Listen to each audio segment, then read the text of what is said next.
Vamos nos pôr de pé e abrir as nossas Bíblias no último livro da Bíblia, né? Esse não tem como errar.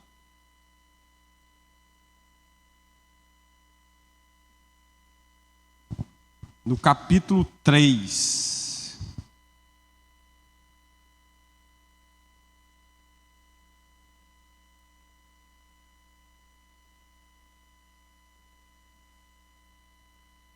Capítulo 3, nós vamos estar lendo do verso 1 até o verso 6.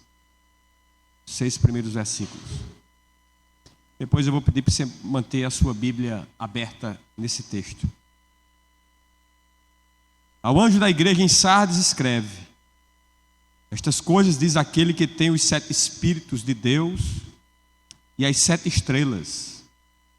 Conheça as tuas obras, que tens nome de que vives e estás morto. Sê vigilante e consolida o resto que estava para morrer, porque não tenho achado íntegras as tuas obras na presença do meu Deus. Lembra-te, pois, do que tens recebido e ouvido, guarda-o e arrepende-te. Porquanto, se não vigiares, virei como ladrão, e não conhecerás de modo algum em que hora virei contra ti. Tens, contudo, em Sardes umas poucas pessoas que não contaminaram as suas vestiduras, e andarão de branco junto comigo, pois são dignas. O vencedor será assim vestido de vestiduras brancas, de modo nenhum apagarei o seu nome do livro da vida. Pelo contrário, confessarei o seu nome diante de meu Pai e diante dos seus anjos. Quem tem ouvidos, ouça o que o Espírito diz às igrejas. Vamos orar. Nosso Deus e Pai, grande é o teu nome. Te agradecemos por mais essa oportunidade, Senhor, que tu nos concede de estar aqui reunidos como igreja para te louvar, para te cultuar, para te bendizer, como também, ó Deus, para ouvir da tua palavra. Nos ajuda nessa hora, nos dá entendimento, nos dá compreensão, nos ajuda pelo teu Espírito Santo, sabe das nossas limitações, mas por amor ao teu nome, Senhor, nós possamos ser abençoados e edificados com a tua palavra. No nome de Jesus nós te oramos. Amém. Deixe sentar.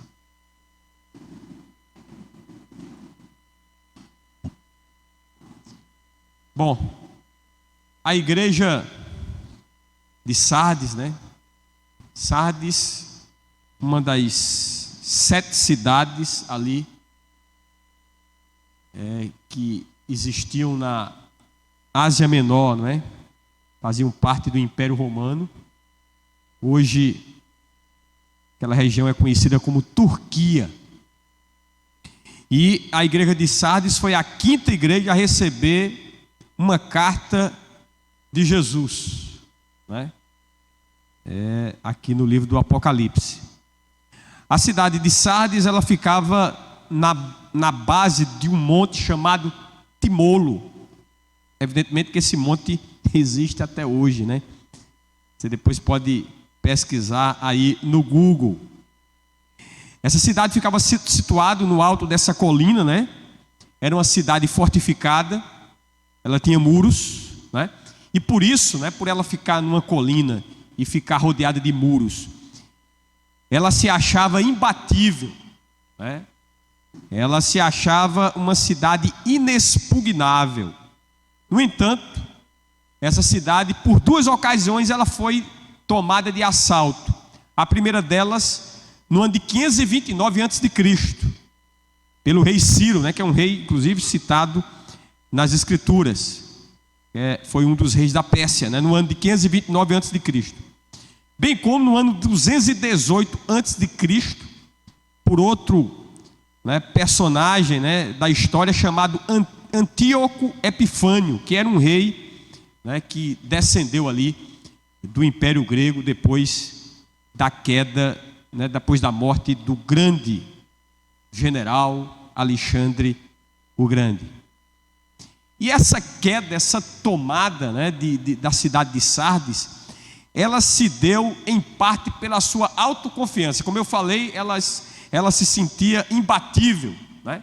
Sua cidade, por ser fortificada e ter aqueles muros e ficar numa colina, ela se achava inexpugnável. Isso levou-os a ser autoconfiantes e também a baixarem a guarda, né? E pecarem num aspecto aqui que o texto falou para nós nessa noite, né? E nós vamos entender isso melhor mais na frente. Levou-os a ter uma falta de vigilância, né? Falta de vigilância dos seus habitantes. Então, quando Jesus manda João escreveu essa carta, né? Quando ele diz ser vigilante, isso tinha um significado muito forte, né? Para aqueles irmãos que viviam na igreja viviam naquela cidade, porque por duas ocasiões, por falta de vigilância, eles foram invadidos e aquela cidade, né, chegou a ser até destruída. Inclusive Alexandre Magno, né, que é um general grego muito conhecido, né, Alexandre Magno o Grande, ele reconstruiu essa cidade que fora destruída, né, e dedicou a cidade de Sardes a uma deusa grega chamada Artemis. E essa deusa, segundo criam, né, aquelas pessoas ali no passado, ela, segundo eles, ela tinha o poder de restaurar a vida dos mortos. Isso também tem a ver com o texto que Jesus mandou que João escrevesse àquela igreja. No ano 17 depois de Cristo, essa cidade ela foi destruída, não agora mais por exércitos, mas por um grande terremoto que aconteceu naquela época, e ela foi reconstruída mais uma vez, desta feita pelo imperador Tibério, né? Também um personagem que é citado na Bíblia, né? Pois foi nos dias de Tibério, né, que Jesus nasceu. Nos tempos áureos dessa cidade, né, ela era um centro movimentado de comércio e também uma rota, né, de tráfego ali naquela região. Quando João escreveu essa carta, essa cidade era uma cidade rica, mas também completamente degenerada. Então, isso aqui é um pano de fundo, né? É um contexto histórico para nós entendermos um pouco, né, a realidade daquela época, daquela cidade chamada Sardes. Ela hoje só existe na história e tem lá os restos arqueológicos daquela cidade. Pois bem, a primeira coisa que me chama a atenção aqui é que as aparências enganam, né? Isso é o que me chama a atenção aqui nesse texto. Nós vivemos numa época, né, e sempre foi assim, né? As pessoas sempre valorizam muito a questão da aparência. Elas querem aparentar uma coisa, muitas vezes, que elas não são, né? Não é à toa que, né, a indústria de cosméticos é uma das indústrias que mais faturam nos nossos dias, porque as pessoas querem, né, ter uma boa aparência. Não quer dizer que com isso necessariamente tem algo pecaminoso, né? Mas essa é uma realidade do nosso tempo, né? Essa é uma realidade dos seres humanos. Mas verso 1, né, eu quero ler aqui mais uma vez para vocês, diz o seguinte: ao anjo da igreja em Sardes escreve: estas coisas diz aquele que tem os 7 Espíritos de Deus e as 7 estrelas. Conheça as tuas obras, que tens nome de que vives e estás morto.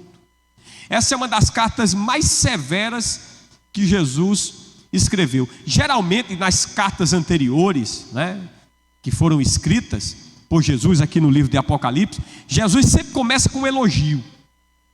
Depois é que ele toca na ferida, vem a repreensão. Aqui na carta de Sardes foi justamente o contrário, né? Jesus começa logo com uma repreensão, e uma repreensão severa.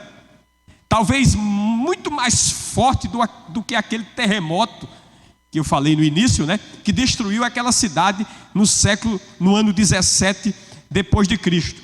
Aquela igreja era uma igreja que havia adquirido um nome. Ela tinha, de certa forma, uma reputação naquela cidade.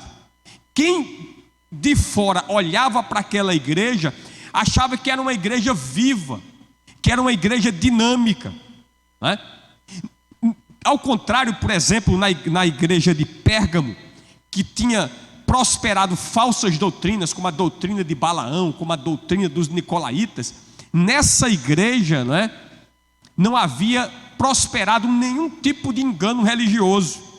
Ou como na igreja de Tiatira, que existia lá uma figura, uma falsa profetisa chamada Jezabel, né, que estava levando os crentes ali a se envolverem com a prostituição. Nada disso, né, havia prosperado na igreja de Sardes. Aparentemente era uma igreja viva, né, uma igreja próspera. É possível que aquela igreja estivesse crescendo, né, com inúmeras atividades, com muitos trabalhos. Não faltava recursos, não faltava talentos, não faltava pessoas. Aparentemente havia indícios de vida e vigor. No entanto, né, essa igreja, ela vivia de aparências. Mas como eu falei, as aparências, né, elas enganam. Essa igreja que era socialmente distinta, na verdade, né, por trás daquela aparente vitalidade espiritual, havia um cemitério, né? Ela parecia estar viva, no entanto, Jesus disse que ela está morta. Nesse próprio contexto aqui do livro de Apocalipse, né, Jesus vai dizer em uma de suas cartas que os seus olhos são como chamas de fogo. Jesus vai dizer que anda em meio aos candelabros, que Jesus anda em meio à igreja.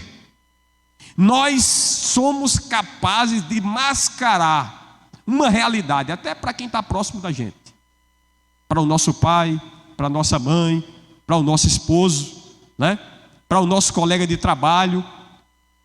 É possível, né, que o ser humano seja capaz de mascarar de tal forma, né, de criar uma fachada de tal forma que engana as pessoas, mas a Deus ninguém engana, porque o Senhor, Ele sabe e Ele vê todas as coisas.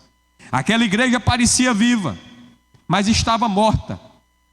A fama daquela igreja era para com os homens, mas não para com Deus.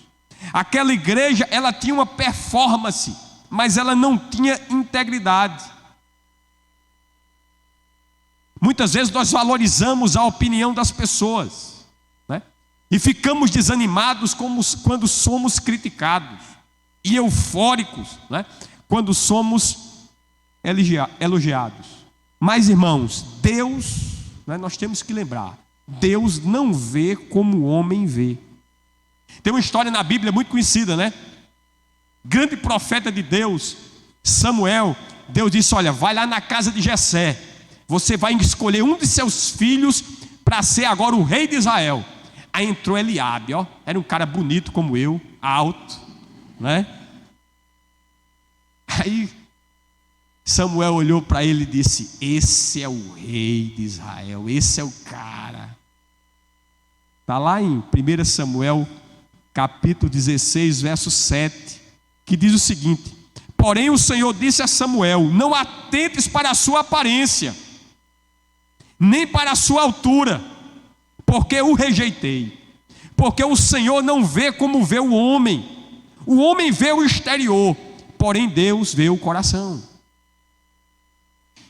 O rei de Israel não era aquele, né, primogênito, cara alto, bonitão, boa pinta.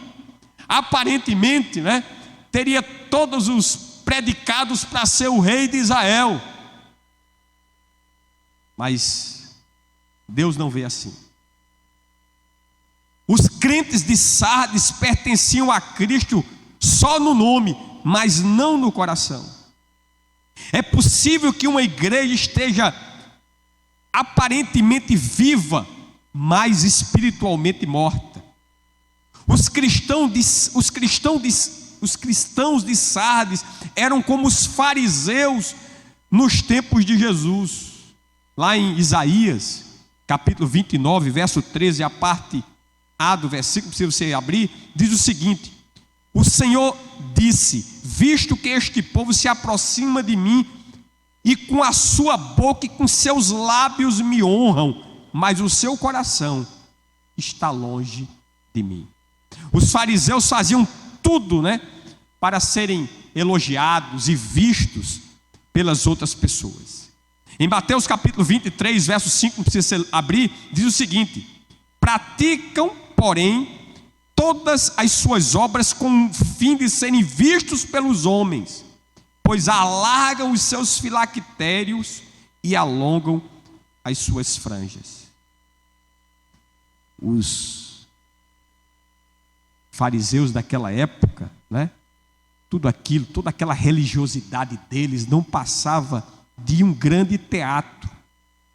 E Jesus os acusou quando disse, lá em Mateus capítulo 23, verso 27, ai de vós, escribas e fariseus, hipócritas, porque sois semelhantes aos sepulcros caiados, que por fora se mostram belos, mas interiormente estão cheios de ossos mortos e de toda malícia. O ator daquela época, naqueles dias da Grécia Antiga, era conhecido como Hipócrates, nome da profissão. Hipócrates era um ator, era um cara que interpretava um papel no palco. A hipocrisia, irmãos, é um faz de conta, é um fingimento da religião. É possível que muitos de nós que estamos aqui estejamos tendo o mesmo tipo de procedimento. Aparentemente temos uma fachada, as pessoas até acham que somos cristãos, mas nos bastidores não somos nada disso. Frequentamos cultos, tomamos ceia, entoamos cânticos, participamos de departamentos, mas tudo não passa de um grande teatro, pois muitas vezes o coração está longe de Deus. Então, a primeira coisa que eu vejo aqui nesse texto é que as aparências enganam. Nós temos que ter muito cuidado. E a nosso tempo, a nossa época valoriza muito isso, Principalmente você jovem, que aí está pensando em constituir uma família, constituir uma casa, Não faça suas escolhas baseado nas aparências, porque você pode ter uma decepção muito grande. Isso pode trazer muito prejuízo para a sua vida futura. Versos 2 e 4. Aqui nós vamos ver os conselhos que Cristo dirige àquela igreja. Vamos lá. Capítulo 3, versos 2 a 4. Sê vigilante e consolida o resto que estava para morrer, porque não tenho achado íntegras as tuas obras na presença do meu Deus. Lembra-te, pois, do que tens recebido e ouvido, guarda-o e arrepende-te. Porque porquanto se não vigiares, virei como ladrão, e não conhecerás de modo algum em que hora virei contra ti. Tens, contudo, em Sardes umas poucas pessoas que não contaminaram as suas vestiduras, e andarão de branco junto comigo, pois são dignas. Primeira coisa, que o Senhor diz aqui: ser vigilante. Ou seja, a orientação de Jesus é que a igreja de Sardes estivesse atenta. É importante ressaltar aqui, destacar que mesmo numa igreja morta, né, ou a ponto de morrer, havia um remanescente fiel. No verso 4, né, queria aqui só reforçar: tem contudo em Sardes umas poucas pessoas que não contaminaram as suas vestiduras, e andarão de branco junto comigo, pois são dignas. Deus sempre vai ter, irmãos, o seu remanescente fiel. Sempre. Até nos dias de Noé, né, quando a terra estava completamente corrompida, Deus olha para Noé e vê ali um remanescente. Nos dias que o Senhor destruiu Sodoma e Gomorra, Ele olha para Ló, né, e vê ali um homem íntegro, um homem justo em meio a uma geração corrompida e caída dos nossos dias. Lá em 2 Pedro, capítulo 2, versos 4 a 8, diz o seguinte: ora, se Deus não poupou anjos quando pecaram, antes precipitando-os no inferno, os entregou a abismo de trevas, reservando-os para o juízo, e não poupou o mundo antigo, mas preservou a Noé, pregador da justiça, e mais 7 pessoas, quando fez vir o dilúvio sobre o mundo de ímpios, e reduzindo a cinzas as cidades de Sodoma e Gomorra, ordenou-as à ruína completa, tendo-as posto como exemplo a quantos venham a viver impiamente, e livrou o justo Ló, afligido pelo procedimento libertino daqueles insubordinados, porque este justo, que via e ouvia quando habitava entre eles, atormentava a sua alma justa cada dia por causa das obras iníquas daqueles. Então, né, em tempos distintos da história, Deus sempre manteve um remanescente fiel, mesmo em meio ao caos, como foi nos dias de Noé, ou como nos dias de Sodoma e Gomorra. Em tempos difíceis, né? Aquela parte histórica ali dos dias dos reis de Israel, quando governava Acabe, um rei ímpio, né? Que era ali conduzido por Jezabel, uma mulher ímpia. Um homem de Deus, como Elias, né? Ele se achou solitário, sozinho, em meio àquela geração. E o Senhor disse a Elias que havia o quê? 7.000 que não haviam se dobrado. Então, dentro daquele contexto, daquela cidade ímpia, que era a cidade de Sardes, boa parte da igreja estava se associando com seus pecados.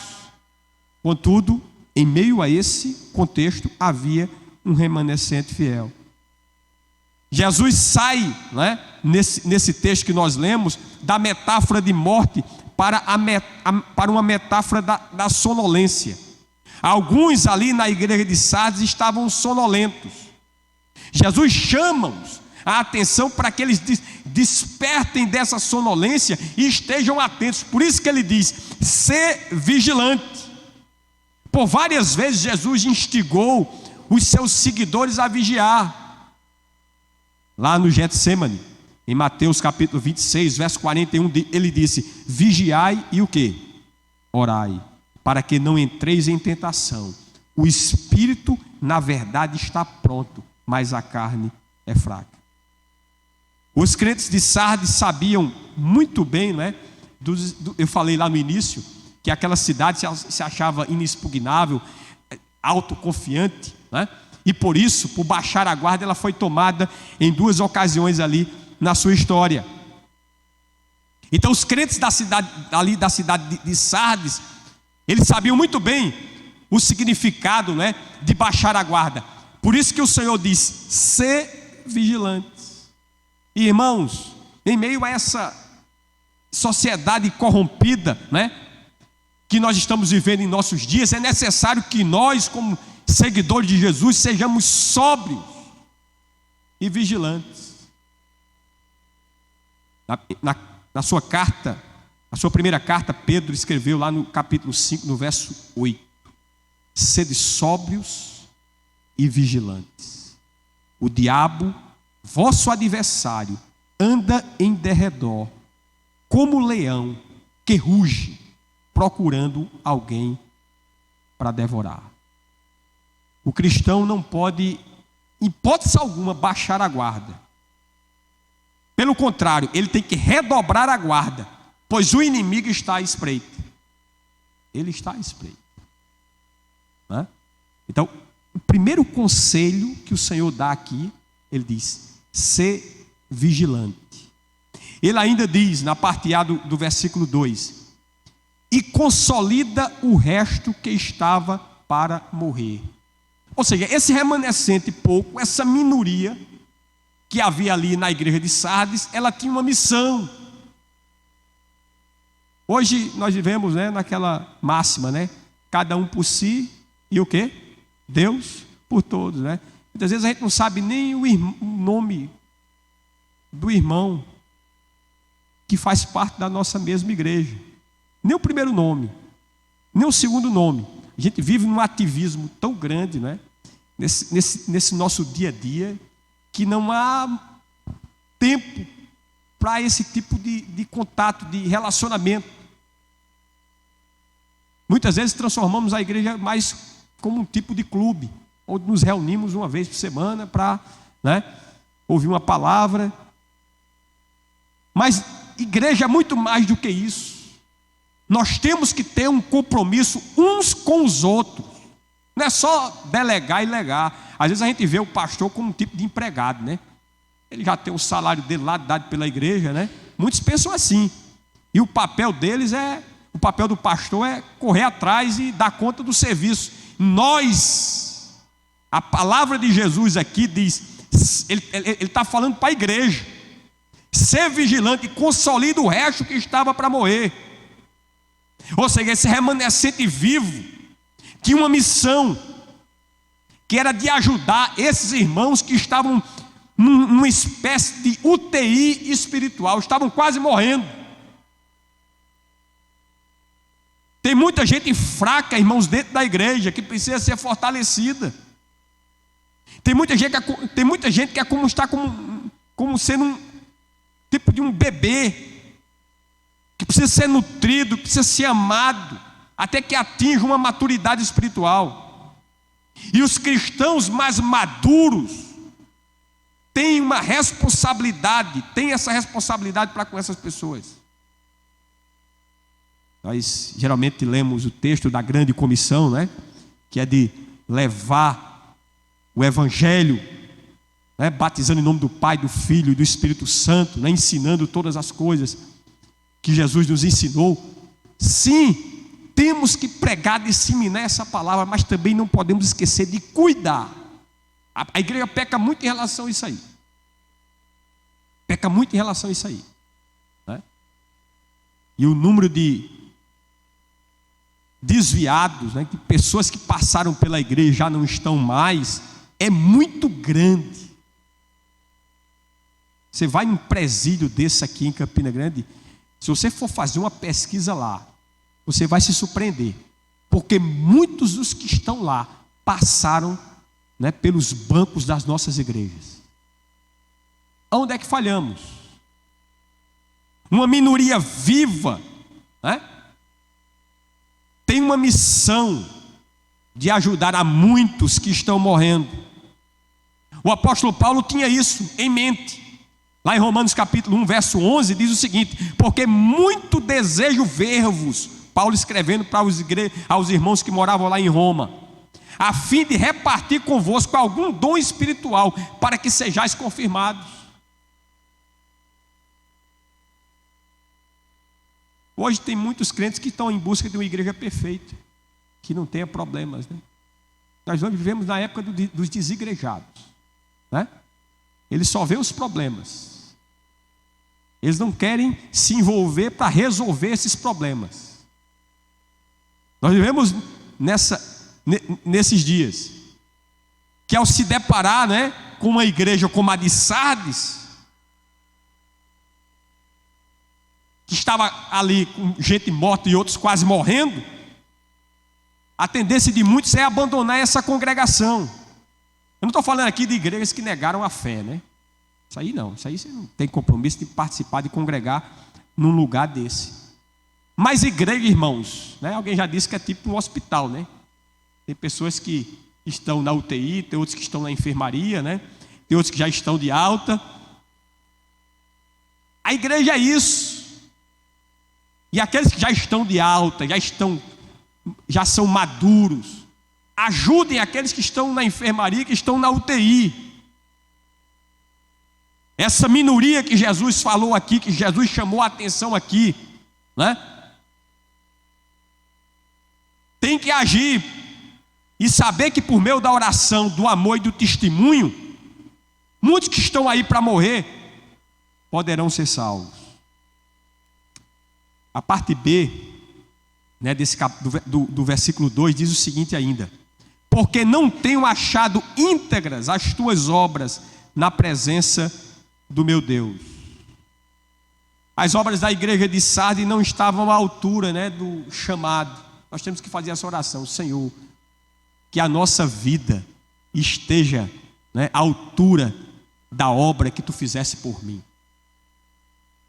Havia algo que estava faltando nelas, né? Na igreja de Sardes havia casca, mas não havia cerne, né? Havia um esqueleto ali, mas não havia alma. Havia sombra, mas não havia substância. As obras daquela igreja eram ocas e vazias. A devoção deles não estava acompanhada de desejos santos. As boas ações daquela igreja não estavam fundadas no verdadeiro amor. Na igreja de Sardes não havia afeição interior correspondente aos atos exteriores.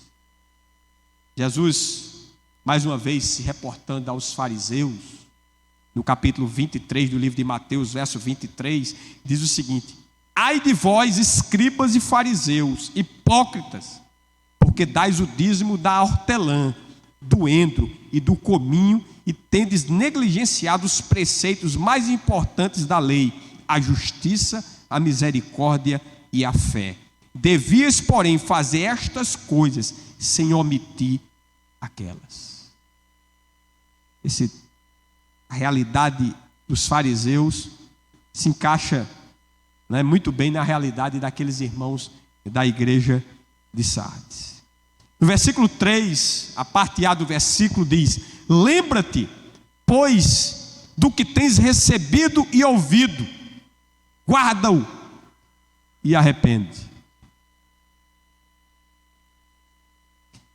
Jesus, na sua primeira carta à igreja de Éfeso, né, ele orientou que os irmãos lá de Éfeso olhassem para onde eles haviam caído. É importante isso, né? Nós olharmos para quem nós éramos antes de ter o encontro com Jesus, né? Antes de você ter um encontro com Jesus, por onde você andava, o que você fazia. Jesus está mandou a igreja de Éfeso fazer esse exercício, né? Até para refletir, né, o estado atual ao qual ele está vivenciando hoje. O caminho mais curto para o arrependimento é a lembrança. Lembra do filho pródigo? Lá em Lucas capítulo 15, versos 17 e 18, diz assim: então, caindo em si, o filho pródigo disse: quantos trabalhadores de meu pai têm pão com fartura, e eu aqui morro de fome?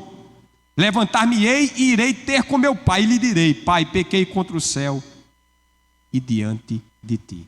A lembrança do estado anterior dele fez toda a diferença para uma atitude que ele tinha que tomar no presente. O Senhor manda que eles se lembrassem do que eles haviam recebido e ouvido. Às vezes eu me pego glorificando a Deus dentro do carro dirigindo. Eu fico pensando: meu Deus, se tu não tivesse me resgatado há 26 anos, quando eu tinha 24 anos, eu com certeza não estaria mais casado com Janeiro. Eu já tinha perdido essa pérola essa preciosidade. Porque o homem sem o temor de Deus, ele não tem freios, né? Deu um pastor na Consciência Cristã, pregou uma mensagem muito poderosa. Ele disse, ele vinha com a cachorrinha dele, né? E tinha um cachorro dentro de uma casa e separado por uma grade, né? E a cachorrinha dele estava no cio. Rapaz, esse cachorro que estava atrás na grade lá, botou a cabeça e ficou brigando e agoniado e querendo partir para cima da cachorra dele, mas não podia porque tinha grade. Aí o pastor disse, o que me diferencia desse cachorro é porque Deus me regenerou e transformou a minha mente. Porque do contrário, eu ia fazer igual aquele cachorro, mesmo sendo casado, ele ia dar vazão a seus instintos, aos seus impulsos. Esse é o homem sem Deus. Ele não tem o temor, ele não tem o freio de Deus na sua vida. Ele não perde a oportunidade de pecar, porque ele não tem o temor de Deus. Eu fico pensando, Senhor, eu com certeza eu estou com a mesma mulher há 26 anos, glória a Jesus. Dormindo com a mesma mulher há 26 anos, glória a Jesus. É Deus que tem me sustentado, é Ele que tem guardado. Essa carne aqui, por ela, eu já tinha deitado com umas 100.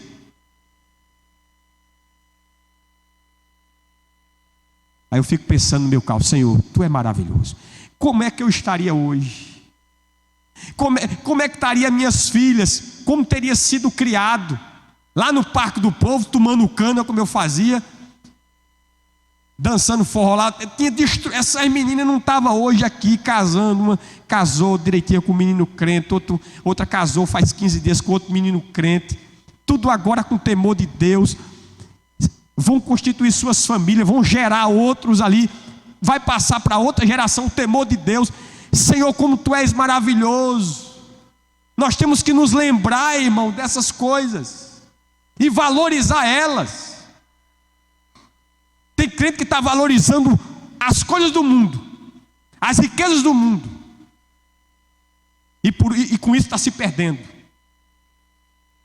e destruindo muitas vezes a sua casa e a sua família. A igreja de Sardes deveria lembrar do quê? Não era apenas lembrar das mensagens que tinham recebido, mas como tinham ouvido e recebido aquelas mensagens. Que impressões ficaram, né, das misericórdias de Deus na vida deles. O quanto o evangelho e a graça de Deus tinham sido bem-vindos para eles lá no começo. Assim Jesus os aconselha a lembrar e guardar firmemente o que receberam. Guardar e lembrar firmemente o que receberam, para que não percam. E se arrependerem sinceramente, porque tinham perdido tanto da vida e da fé. Eles haviam recebido, irmãos. A Bíblia não fala muito, né, da história da igreja de Sardes, quem fundou e tudo mais, como foi fundada, né? A Bíblia não traz essa informação, mas com certeza eles haviam esquecido, né, daquela mensagem que havia recebido lá no passado e agora estavam se extraviando. A parte B do versículo 3 diz: porquanto se não vigiares, virei como ladrão, e não conhecerás de modo algum em que hora virei contra ti. Cristo aqui reforça seu conselho com uma ameaça terrível. Irmãos, quando Jesus abandona uma pessoa no que diz respeito à sua presença gloriosa, graciosa, Ele vem com juízo. Essa pessoa vai experimentar o juízo de Deus.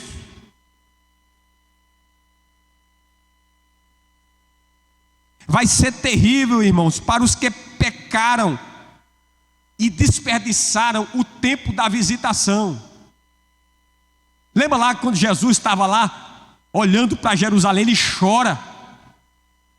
Ah, quem dera, Jerusalém, tu reconhecesse o tempo da tua visitação.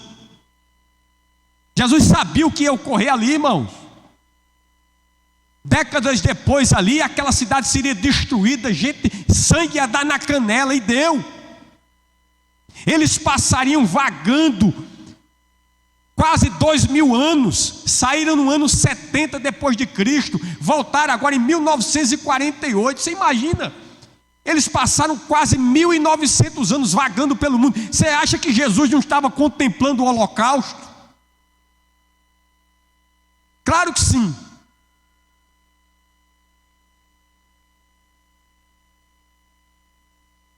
Jesus estava falando isso para a igreja de Sardes. Irmãos, o pecado faz com que vivamos uma vida despreocupada e não nos atentamos para o perigo. O pecado faz com que vivamos uma vida despreocupada, até os crentes, e não atentos para o perigo. Lá em Mateus capítulo 24, a partir do verso 43, diz o seguinte: mas considerai isto: se o pai de família soubesse a que hora viria o ladrão, vigiaria e não deixaria que fosse arrombada a sua casa. Por isso ficai atentos. Olha aí, mais uma vez, ficai atentos vós apercebidos, porque a hora em que não cuidais, o Filho do Homem virá. Quem é, pois, o servo fiel e prudente, a quem o Senhor confiou os seus conservos para dar-lhes o sustento a seu tempo? Bem-aventurado aquele servo a quem seu Senhor, quando vier, achar fazendo assim. Em verdade vos digo que lhes confiará todos os seus bens. Mas aquele servo, sendo mau, disser consigo mesmo: meu Senhor demora-se, e passar a espancar os seus companheiros, e a comer e a beber com ébrios, virá o Senhor daquele servo em dia em que não espera, e em hora em que não sabe, e castigá-lo-á, lançando-lhe a sorte com os hipócritas. Ali haverá choro e ranger de dentes.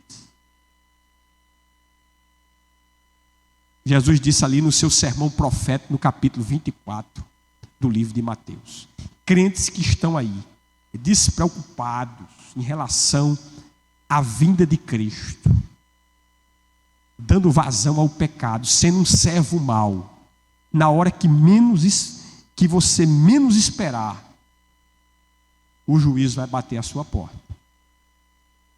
Pode não ser nem na vinda de Cristo. Agora eu estava conversando ali com o pastor Rony, com meu cunhado Guilherme, né, que eles são da mesma época aí, muito embora Guilherme já tem mais alguns janeiros do que Rony, né? Quantos ali da mesma idade deles ali já morreram? Fulano morreu, fulano Beltrano, meu amigo, estão aqui ainda relativamente jovens. Mas quantos já não morreram? Como a vida é incerta, irmãos. Nós não temos certeza de segurança de absolutamente nada. É por isso que nós temos que arrumar e estar com a nossa casa arrumada hoje. Porque o Senhor pode lhe chamar daqui a poucas horas. Verso 5, para nós caminharmos aí para o final. O vencedor será assim vestido de vestiduras brancas, e de modo nenhum apagarei o seu nome do livro da vida. Pelo contrário, confessarei o seu nome diante de meu Pai e diante dos seus anjos. Quem tem ouvidos, ouça o que o Espírito diz às igrejas. Primeira coisa aqui, o Senhor diz que o vencedor será assim vestido de vestiduras brancas. Vestes brancas simbolizam pureza, irmãos, santidade. A igreja de Sardes era uma igreja impura, tinha uma fachada de crente, mas era impura. Nos bastidores ali rolava muita coisa. A maioria dos crentes lá de Sardes tinham contaminado suas vestes com o pecado. Mas o Senhor disse que aqueles que haviam resistido às tentações desse mundo usariam vestes brancas e desfrutariam da comunhão com Cristo no céu. O livro de Apocalipse, capítulo 7, no verso 13, diz o seguinte: um dos anciãos tomou a palavra dizendo: estes que se vestem de vestiduras brancas, quem são e de onde vêm? Respondi-lhe: meu Senhor, tu sabes. Ele então me disse: são estes os que vêm da grande tribulação, lavaram suas vestiduras e as alvejaram no sangue do Cordeiro, razão porque se acham diante do trono de Deus e o servem de dia e de noite no seu santuário. E aquele que se assenta no trono estenderá sobre eles o seu tabernáculo. Jamais terão fome, nunca mais terão sede. Não cairá sobre eles o sol, nem ardor algum, pois o Cordeiro que se encontra no meio do trono os apacentará e os guiará para as fontes das águas da água da vida. E Deus lhes enxugará dos olhos toda a lágrima. Essa é a promessa, né, de Deus para aqueles que em meio a esse mundo corrompido e caído, mantiveram as suas vestiduras brancas. O teólogo Matthew Henry diz o seguinte: a glória é o aperfeiçoamento da graça, diferente não em espécie, mas em grau. Vou repetir: a glória é o aperfeiçoamento da graça. Nós somos agraciados por Deus, amém, irmãos? Com a sua salvação em Cristo. Mas na glória é um tipo de um estágio maior, é um aperfeiçoamento dessa graça. Não é diferente na essência, mas em grau. Isso que nós estamos vivendo aqui nesse mundo, a graça de Deus, nós vamos viver plenamente na presença dele um dia.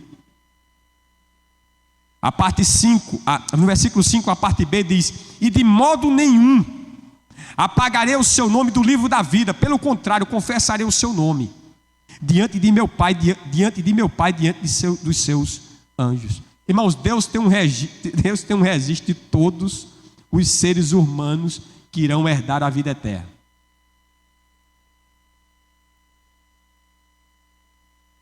Interessante que até um exemplo aqui bem próximo da gente, né? Quando uma pessoa morre, os seus parentes vão aonde? Vão aonde? Se não for, não enterra. Não, cemitério não. Vão logo cemitério não. Vocês nunca fizeram isso? Vão no cartório. Vão lavrar o que lá? Certidão de quê? De óbito. Ou seja, vai tirar o nome daquela pessoa que morreu do livro dos vivos. O Senhor, né? Ele tem o livro da vida, ou seja, o livro dos vivos. Ele tem esse registro. O livro contendo os nomes de todos que viveram para Deus. Se você está vivendo para Deus nesse mundo, o seu nome está lá nesse livro da vida, não está no livro dos mortos. Mesmo que um dia você morra aqui nesse mundo, antes da vinda de Jesus, se Jesus não voltar, você vai ter que morrer.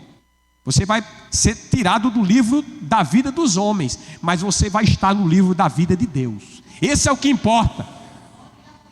Isso é o que importa, né? O livro da vida, cujos nomes daqueles que estão mortos não estão escritos nele. Não.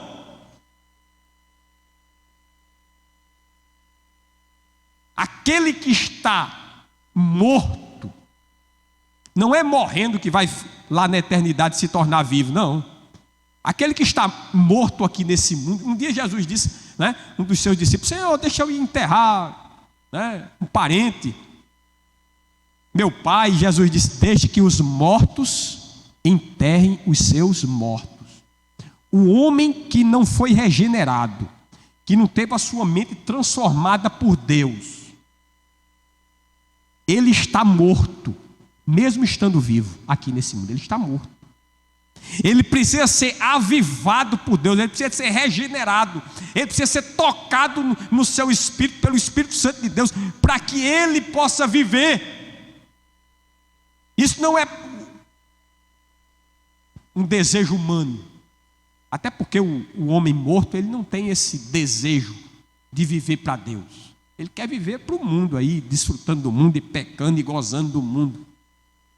Agora, aquele que foi tocado por Deus e foi vivificado por Deus, ele não tem prazer em viver para o mundo, ele não tem prazer de viver no pecado. Pelo contrário, o pecado na vida dele é um acidente e não algo corriqueiro, como na vida do homem que não encontra, que não tem Deus na sua vida.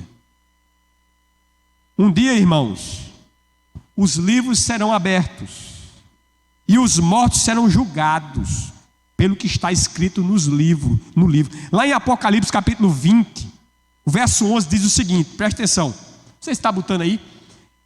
É revista e corrigida, viu? Vi um grande trono branco, que nele se assenta. Não, vi um grande trono branco e aquele que nele se assenta, de cuja presença fugiram a terra e o céu, e não se achou lugar para eles. Vi também os mortos, os grandes e os pequenos, postos em pé diante do trono. Então abriram-se os livros. Ainda outro livro, o livro da vida, foi aberto, e os mortos foram julgados segundo as suas obras, conforme o que se achava escrito nos livros.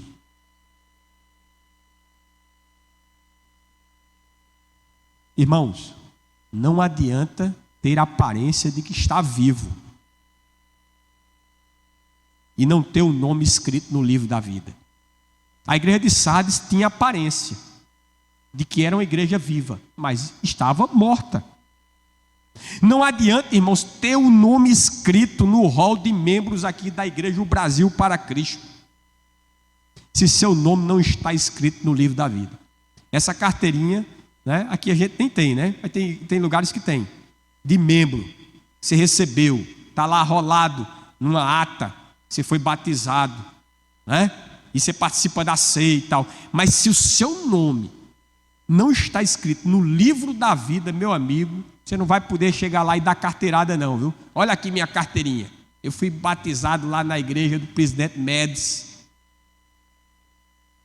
O Senhor vai dizer, deixa eu conferir aqui. Ih, meu amigo, você está igual a igreja de Sardes. Você tinha aparência de que vivia, mas estava morto. Seu lugar não é aqui não.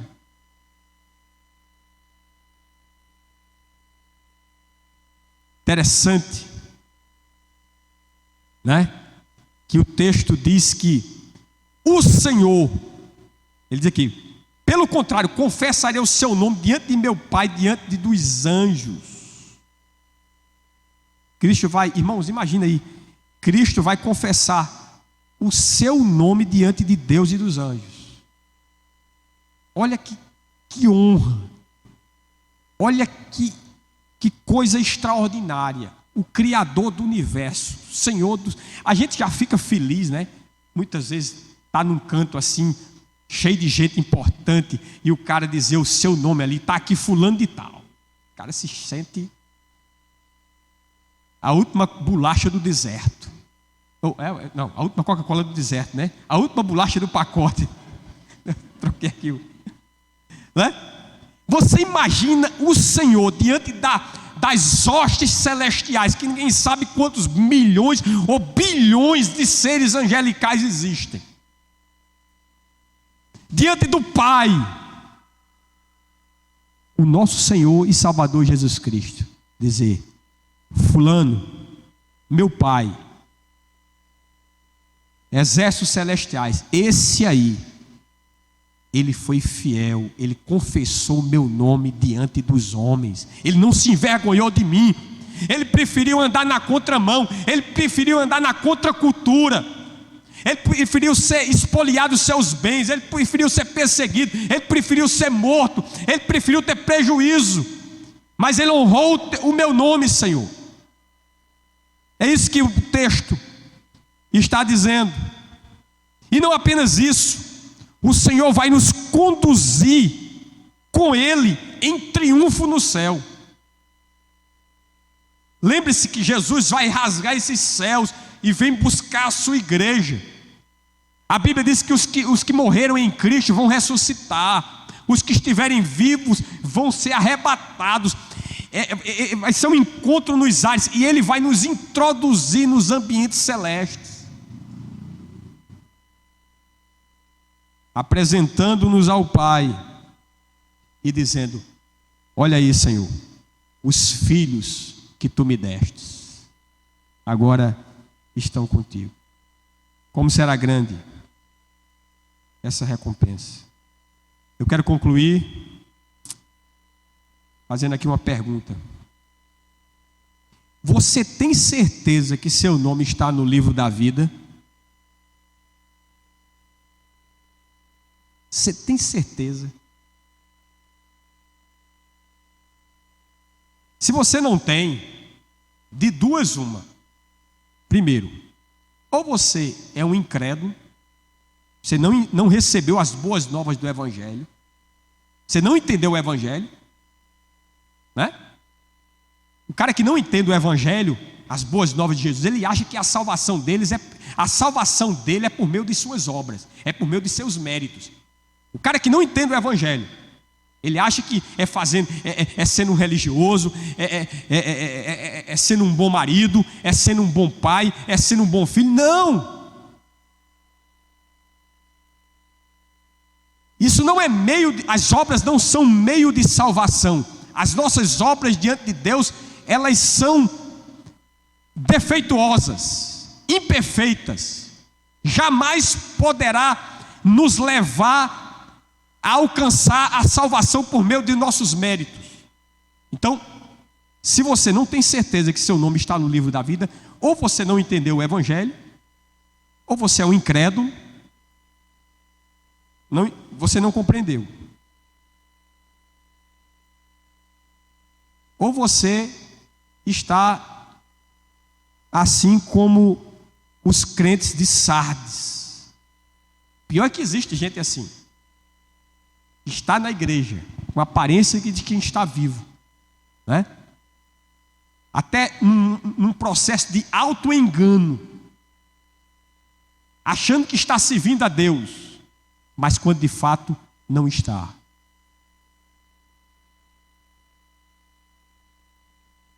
Vivendo uma vida dúbia, de aparências, de hipocrisia.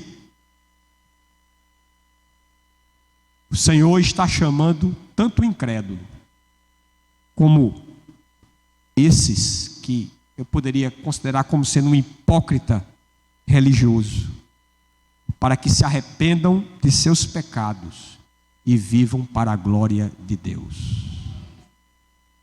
E vivam para a glória de Deus. Nós possamos ser vigilantes, irmãos. Amém? Ser como aquele remanescente fiel, aquela minoria que existia em meio àquela igreja. Nós possamos, né, em meio a esse mundo corrompido e caído, manter-se firmes até aquele dia. Ou Ele vem e rasga os céus e nos leva, ou Ele nos chama antes. Nós estaremos com Ele para todo o sempre.